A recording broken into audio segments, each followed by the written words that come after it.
If you're a Christian man who is enraged by what's happened in our country over the last week, good. You should be.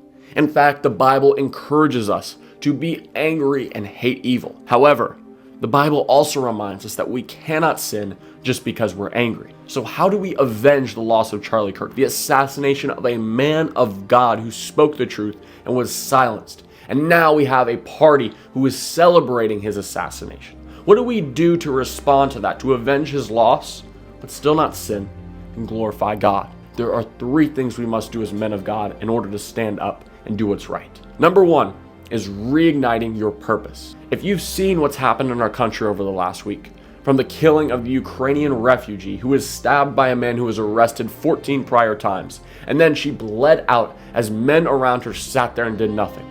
And you've seen the assassination of Charlie Kirk. You've seen the response by many people on the left. You are not just completely awoken by this. Brother, I pray for you. This is a critical time in our country. It is not a time to stay silent and just mind your own business. No, you must get out there and fight. One of the primary things Charlie Kirk talked about, specifically to young men, is that we must find purpose. Purpose is not found in doing what feels good. The things of the world we're told will satisfy us. Sex, money, alcohol, smoking, status, all of these things will never satisfy you. But purpose is found in doing good, serving God, loving other people, glorifying Him in all ways, and as Charlie did, fighting back against evil and speaking the truth unapologetically. Charlie's voice may be silent, but his legacy lives on through all of us. And imagine if millions of Christian men rose up just like Charlie did. Imagine the impact that we would make. If we are courageous, if we stand firm against evil with this newfound purpose we have that isn't just rooted in ourselves, the impact we will make on our country is unlike anything we've ever seen before. So yes, you should be fired up right now, but don't let it just be an emotion that subsides after a few weeks. Take action now, build discipline, and leave a legacy just like Charlie's. The second thing you must do is lead your family or prepare to do so. If we look at the statistics of kids who grow up in a single parent household, it is catastrophic. Look at the tweets of all these teachers celebrating the death of Charlie Kirk.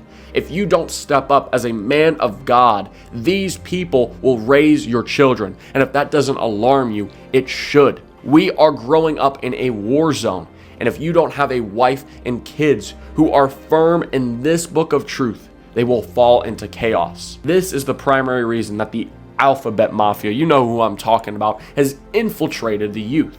Because fathers don't step emotionally and spiritually. And so many of them are physically absent that these children think they need to change their gender or change who God designed them to be attracted to. It is heartbreaking, and it is entirely the fault of passive fathers. This is the most important appointing that God has given you, and you must take it seriously. If you want to have a legacy, it starts with how you raise your kids and how you treat your wife.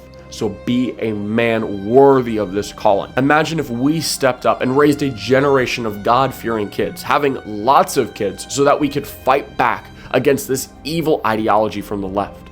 This is how we win, by raising kids in the righteous way. And number 3, the most important thing we can do after the death of Charlie Kirk is spark revival. This is why, although the assassination of Kirk was absolutely tragic, it can lead to something good. Why God allowed this to happen. Because more and more people are going to wake up to the truth of Jesus Christ. As much as the left is infuriating us right now, as it should, we must remember that Ephesians 6:12 tells us we do not wrestle with flesh and blood, but with the evil rulers and authorities of the unseen world. Yes, it is clear that the demonic has infiltrated the left, and it is heartbreaking to see. But we also must remember that these are people created in the image of God. And we must show them the same love and forgiveness that Christ showed us. If we don't stoop to their level, but instead show them a love they have never experienced before from an enemy, it will make them start asking questions. Why do these people treat me differently? I hate them, yet they show me love. Sooner or later, many of these people will recognize the truth of Jesus Christ. We must remember, we aren't fighting a battle for votes. We aren't fighting a battle that will result in violence. We are fighting a battle for souls. And when we remember this is a war between the kingdom of darkness and the kingdom of light, we will focus far more on the people on the other side instead of their evil ideology. If we can change, if we can be forgiven, if Jesus will accept us into the family, anything is possible for them as well. We must show Christ's love to our enemies, just like Christ did on the cross. And the more we do this, the more souls we will win. Because Satan, all he's wanting to do is sabotage us. He's wanting to bring as many people to hell with him. And we cannot allow that to happen. And remember, as hard as things are right now, as discouraging as it may be, we will win. Jesus Christ has already defeated death on the cross. We are fighting from victory, not for it. And we're just bringing as many people to heaven with us as possible. So I encourage you guys, fight from the truth that is in this book, just like Charlie Kirk did. His political views weren't just based on his opinion. They were based on Christ, and so should ours. So stand firm, be courageous, and fight back against evil. But not with violence, but with Christ's love that we do not deserve. And if you haven't already accepted Christ's love, I challenge you to do so now. It is clear that there is something spiritual going on right now, and you can see it, which is why you're watching this video.